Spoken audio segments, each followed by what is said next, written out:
the last 2 weeks at least, I've been on the phone every day, conference calls to our logistics provider, because everything's constantly changing. With the race calendar being confirmed so late, luckily we're staying in Europe for the first 8 races. Fortunately this time, although it is a triple header, logistically we'll really class it as a double header. What we're doing is racing in Austria and then racing in Austria again, and then just almost a quick 5-hour move up the road to Budapest. Once we're set up in Austria, it's mainly like a single event for us, although it is a double header. We don't have to pack down and move all the equipment to another venue. We'll have everything arrive before the race.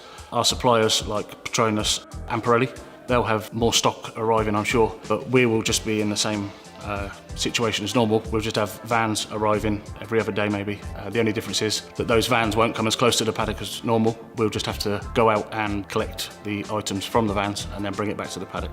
Operationally, from a European logistics side, it doesn't really affect us with flights, other than getting personnel to and from the events. Everything for Europe travels by road anyway, so we'll just send the same amount of trucks out. We'll set everything up for the first 2 races in Austria, then move across to Hungary, and then from Hungary we'll come back across the water and we'll set up at Silverstone ready for the next 2 races. As far as travel is concerned, the main difference this year is how we travel. Usually we would travel on commercial flights. However, for the team's safety, we are now travelling on private charters, departing and arriving into private terminals. The team are also driving from Austria to Hungary, and all these measures have been put in place to reduce the amount of people that the team come into contact with. I think the biggest challenge we face at the moment is the ever-changing travel restrictions. We are constantly having to review each government guideline within each country. Usually we have months to plan the travel for the races, however this has been reduced to weeks. We've had to make decisions quickly. For example, the charter planes. We knew that these would be in high demand, so we've had to make decisions quickly, promptly, to ensure that we got the correct plane at the right time for the team.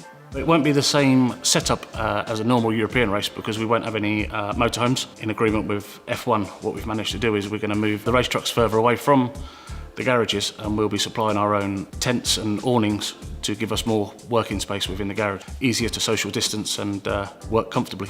Set-up and pack-up operations for a European, nothing really changes for us. Whilst we're qualifying and racing in Austria, we will have a crew of people in Budapest. They'll be building the garage, building the awnings out the back of the garage for us. So when we move everything across on the Sunday night and the Monday to Budapest, we should arrive to a built garage, and then all we have to do is fill the empty spaces, really. The people that build the garage, they should be done and dusted by the time we arrive, and then they'll be moving on to the next one. They'll be coming back to the UK, getting ready for the garage to be built in Silverstone. Everybody will be tested before they go out to Austria, and we'll all be tested whilst we're in Austria. Normally we would have our fuel delivered to the garage, and then we would send people to Pirelli to collect the tyres. It's now going to be that we'll have a drop-off point and a collection point for the fuel, and also the tyres will be taken to a drop-off point, and our lads will go to the collection point, collect the tyres, and then vice versa. Once we're finished with the tyres, we'll take them back, and Pirelli will pick them up once we're clear of the area.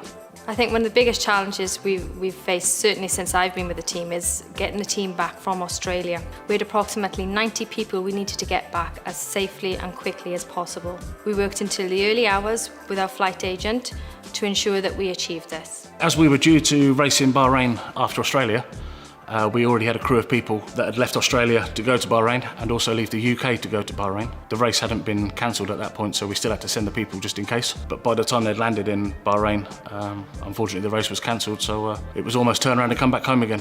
Sea freight always leaves the UK months in advance of the race. When we arrived in Australia, the sea freight had already been unloaded and the garage was built. We unloaded the air freight into the garage, set up as normal on the Monday, Tuesday, Wednesday, Thursday, and then when the news came through Friday morning, we just went in and packed down the garage, loaded the air freight, pack-up crew went in once we'd departed and packed the garage down. That was due to go to Canada directly from Australia. We ended up going to Baku in the end.